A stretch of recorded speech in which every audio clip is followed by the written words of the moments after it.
Coach, you guys came out very crisp out of the locker room in the second half. Could you take us through just their motivation coming back in there to close it out? Just probably like anybody else, we weren't real pleased with how we ended the first half. With a critical penalty, some other things, giving up yardage, and just some things that we can control. So, our coaching staff addressed that at halftime, and conversely, I was pleased with how our team responded in the second half and got back to really handling business and taking control of the game in the first really 4 or 5 minutes of the second half. So as not happy as I was when I walked into the locker room, I was really, really happy with how they responded in the third quarter. So, that's part of it, getting better, and kind of going to sleep and kind of going through the motions right there at the end of the half. But was really probably the low point of the game. But the game was in hand, and then to come out in the second half, respond and the way they did, I thought they did a great job with that. And our coaches made some adjustments, obviously, and our guys picked their energy level back up and executed. Go down front, Christy, then Mark, and then Brent. I know you've had a front row seat to what Christian Kirk can do for a while now, but are you still impressed when he does the things he did tonight? Oh yeah, yeah. I want to be impressed every week with him. Christian's established himself quickly as one of the best returners in the country. Dynamic with the ball in his hands, and so he's a weapon and has been since he's been here, and he's gotten better as a route runner, as a receiver, as a full-time receiver.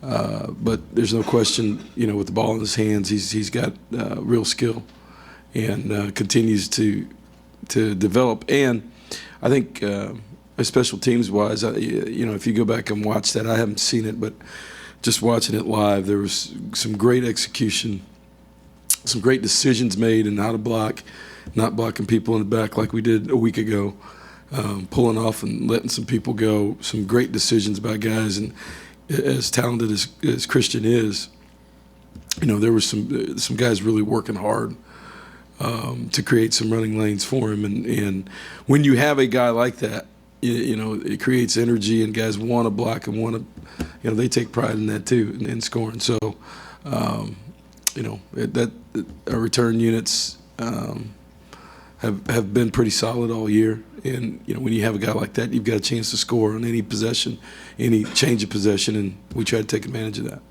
Go to the left aisle, Mark, and then Brent. Coach, how do you feel about the defense against the run this weekend after a couple of weeks where things weren't so hot? I thought that, for the most part, what did we give up today? 169. 169 and 39 carries. 4.3 average. Yeah, and you had, 2 or 3 big runs there at the end against a lot of people that weren't in there. Miles didn't play. Armani didn't play. Priest Willis. Priest Willis didn't play. So 3 of our better players, didn't even go out on the field. So, yeah, I think the good thing to take away was, with Larry Pryor out there playing Donovan at full-time at safety, and then getting Pryor in there too, and getting some other guys in the game, and really not giving up a home run, so to speak, is probably the biggest takeaway from tonight. Go Brent and then Ben. Trevor Knight talked about how good a guy Jake Enak is to work with. How valuable is it for Jake to get meaningful playing time? Yeah, I thought it was really valuable. We after the punt return, would that get us to 38 or something like that? Somewhere in there. Wanted to get Jake in with the one offensive line for at least one series, and he moved the ball well. He was 7 of 10, which is pretty good. 7 of 10 for 78 yards and 1 touchdown, and he pulled it down and ran it once, and he had some a couple plays in there where he had some misreads, but I thought, when he was in there with the ones and he operated, that's the kind of experience he needs. And we need as a team, just in case anything were to ever happen. And, he waits his turn, and he's a great teammate. Those guys are good friends and cheer for each other. And I don't know who's happier, him to get in the game or Connor McQueen. I know the crowd was happy Connor McQueen got in. He's like a rock star around here. So, no, that was valuable experience for Jake. And, there were a number of players I would put in that category, just like Bussy, to be in there and operate the way he did with a number of other guys that were in roles tonight that were feature roles instead of really backup roles. We'll go Ben and then Gabe. Just kind of as a quick follow-up to that, you think so far Jake's kind of put himself in position to, compete for more playing time next season? I'm not talking about next season. All right. And then, how impressed were you with the young guys, or what did you think of some of the guys that were younger and got to play more tonight? You mean the guys I just talked about? Bussy, right? Correct. Pryor, right? I just talked about those guys were in feature roles. I thought they did a great job. And the biggest takeaway from the night, as I said on defense, were all those guys that played, because 3 of our better players didn't even suit up. So there were guys out there in roles that may not have been great, but they never gave up the big home run on defense, and then we operated offensively fairly well with a bunch of guys that with 3 of our better players out on defense. We'll stay to the right. Gabe, go to the back. Daryl. Josh Reynolds now has 24 career touchdown catches, and that ties a guy named Ryan Swope. If you could just speak to is he kind of quiet, but continues to just establish himself as a great career. That's who he is, and he's been a guy that I think what people don't appreciate, but I do, and our team appreciates, is how hard he plays without the ball. He'll go quarters without something like today, but there have been time after time after time where he's had knockdown blocks, where he's downfield blocking in our running game, and just an aggressive guy, and doesn't say a word, doesn't get too high, too low, but is extremely effective. And he's really increased his play this year as a overall player. Maybe the numbers may or may not be, I don't know, from where they were last year, but anybody who turns on the tape, and as I talk to other people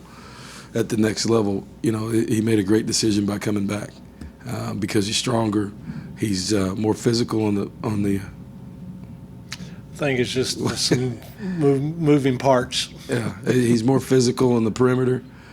He's a better blocker, and he's just a better overall player than he was last year, and he's playing with a lot of confidence. Go to the very back, Daryl.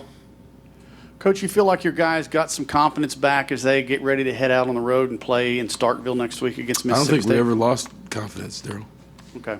How about, I don't think we've ever lost any confidence. do you feel like that maybe after the Alabama game, that coming out here and kind of going and winning helps you guys as you get ready for next week? It doesn't hurt. You're right. I'll go to the back there, Sam, on the aisle. Do you care to comment on the status of any of your missing guys tonight? The guys that I did. On how serious their injuries are? Okay. Also, you mentioned Connor McQueen's reception. What do you make of that? He seems to get that pretty frequently when he comes in at quarterback. He's a big deal around here. So, he gets TV time. He's, I don't know. He's got his own radio show. He's got his own radio. Yeah, he's got his own deal going. So he's I tell you what, the guy is,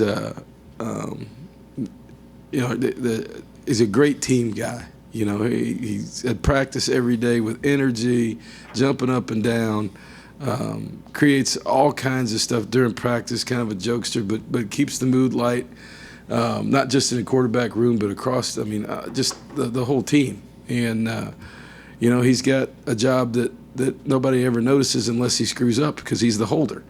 That's a really important job. And, he travels. He's always in there. He's got his headset on. He's got energy. He's always pepping people up. So, for him to get in the game was a big deal. And, like I said, he's got his own cult following now, I guess. So it's, I'm happy for him.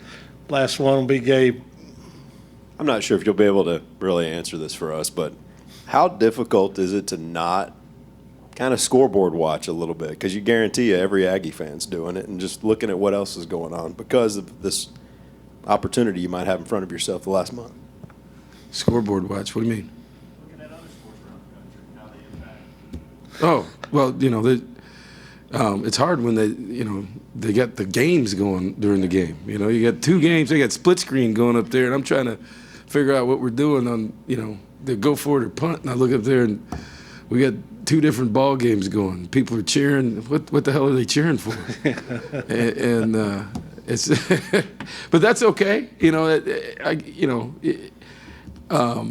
For me, it's different because you're worried about what's going on in front of you, and then. But I think it's great for our fans. I think it's great for our team to be relevant in November. That's the big deal. Those games.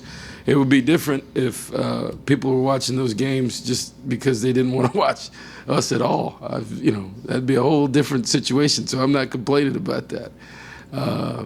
But I think it's great that our fans are able to look up and root for people to win or lose, and that's great for our fans. That's great for everybody else. But for us, we got to stay focused on what we're doing and what's gotten us this far, and that's been the week-to-week focus, and our guys have been really good at it.